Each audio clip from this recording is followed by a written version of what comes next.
Hello guys, ഇന്ന് നമുക്ക് നെമ്മീൻ ചൂരയാണ് കിട്ടിയേക്കുന്നത്. അത്ര വലുതൊന്നുമല്ല, ചെറിയ നെമ്മീൻ ചൂരയാണ്.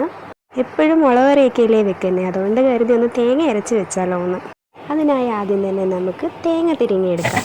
തേങ്ങ തിരിങ്ങിയതിന് ശേഷം ഒരു ജാറിലോട്ടിട്ട് മഞ്ഞൾപ്പൊടി, മുളക് പൊടി, മല്ലിപ്പൊടി, 3-4 കുഞ്ഞുള്ളിയും അതുപോലെ തന്നെ ചെറിയൊരു ഇഞ്ചിയും ആവശ്യത്തിന് വെള്ളം ഒഴിച്ച് അടിച്ചെടുക്കാം. നമുക്ക് എണ്ണ ചൂടായതിന് ശേഷം കടുകിട്ട് കുഞ്ഞുള്ളിയൊക്കെ ഇട്ട് വറ്റൽമുളകും ഇട്ട് കറിവേപ്പിലയും ഇട്ട് ഒന്ന് മൂപ്പിച്ചെടുക്കാം.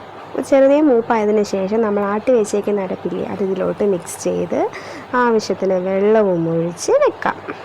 പിന്നീട് നമ്മളതിലേക്ക് വടക്കംപുളിയുടെ വെള്ളവുമാണ് ഒഴിക്കുന്നത്.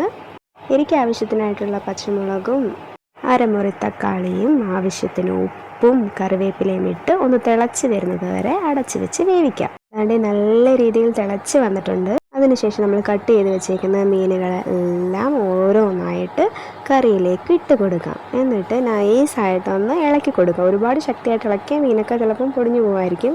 അതുകൊണ്ട് നൈസായിട്ടൊന്ന് അവിടെ ഇവിടെയൊക്കെ ഒന്ന് ഇളക്കി കൊടുത്തിട്ട് അടച്ച് വെച്ച് വേവിക്കാം.